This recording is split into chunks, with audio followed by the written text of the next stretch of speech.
Hello, everyone, and welcome. I'm Beastly Eo, and in today's video, we're going to be talking about the latest episode of Gen V. So, in this episode, it starts off with a flashback of when Cypher becomes, or I'm assuming becomes, the Dean of Schools. When he starts moving into the facility ish, we see him pull out the body of the burnt guy, clean him up, put him in this vat of goo, and then proceeds to have sex with Sister Sage in front of him.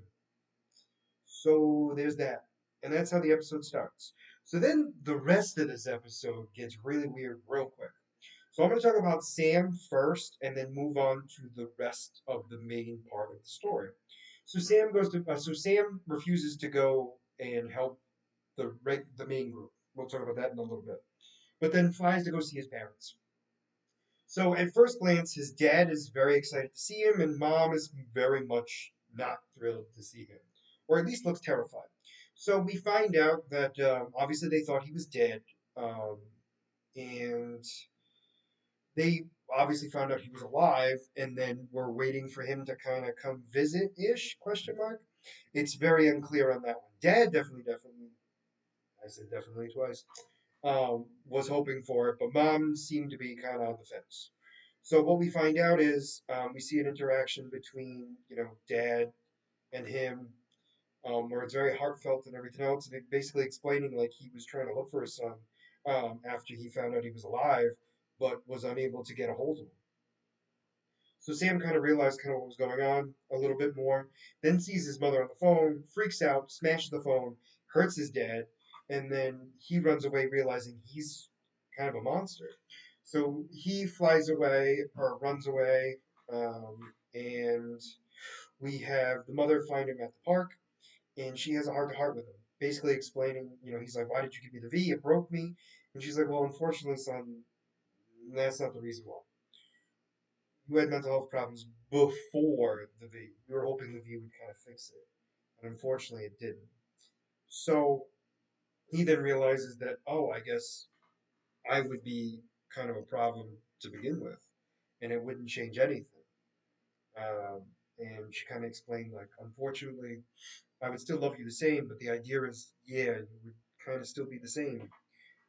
They explained that obviously it's her brother was one that had the mental health problems, and she kind of knew what was going to happen ish for the most part.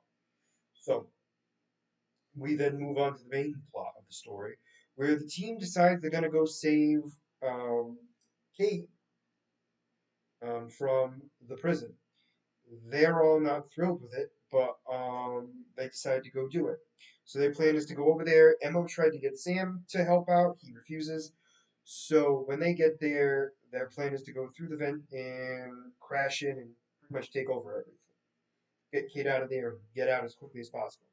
However, their plan of entry was sealed off by cement. Then a grenade-esque device was placed in front of them, and then there was a big, huge flash, and all of a sudden, um, Emma wakes up in a plastic cell right next to Kate, and then we had Marie get injected with something, Jordan getting tased multiple times, and the two of them being put in a cell separate from each other, but still able to see each other. So Emma and Kate have a nice heart to heart. And while this is going on, Polaris meets with Cypher, goes to go kill him, or threaten him, I should say. And Cypher takes the knife and digs it in his own hand, and basically states he's not afraid.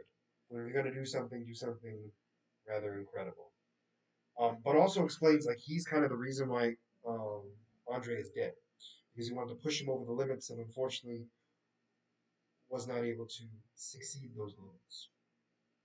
So we have that going on, right? So then we have Kate trying to convince Emma that it's not over yet, that they can still get out of there. And Emma's just kind of like, I give up. We then we find out that Marie can't use her blood as a weapon because the injection that she got um, is a blood thinner, so it makes it so her blood can't coagulate or clot.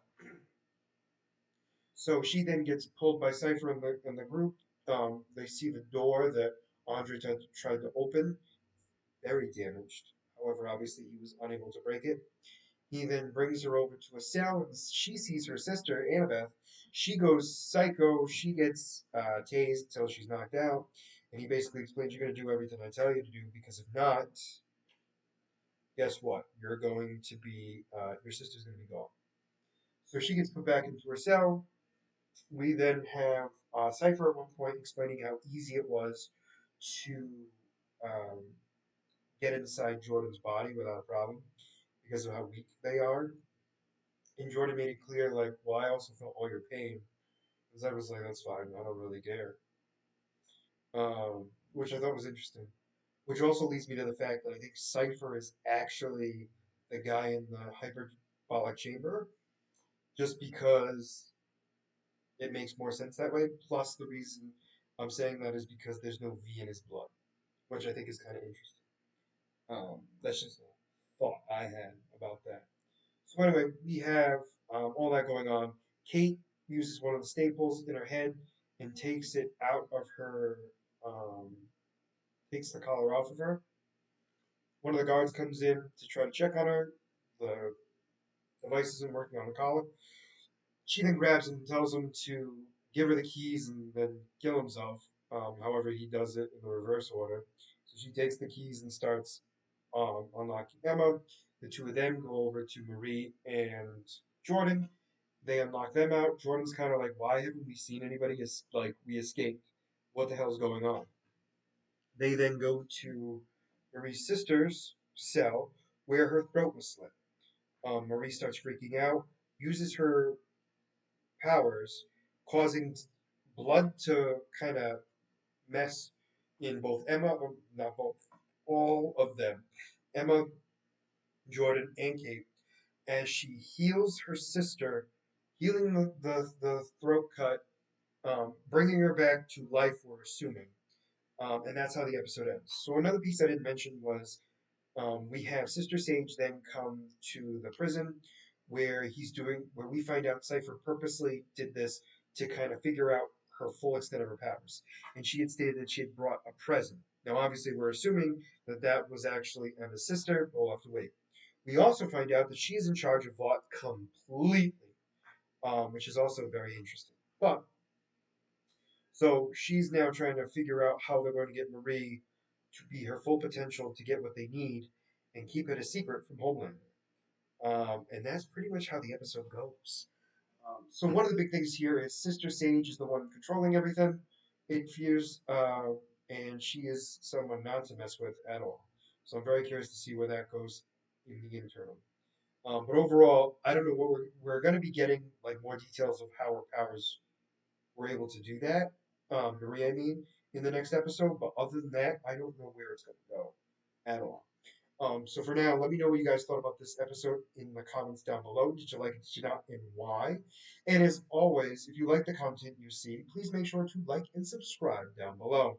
Other than that, this is going to be Beastly Eel signing out. Have a wonderful night. Bye-bye.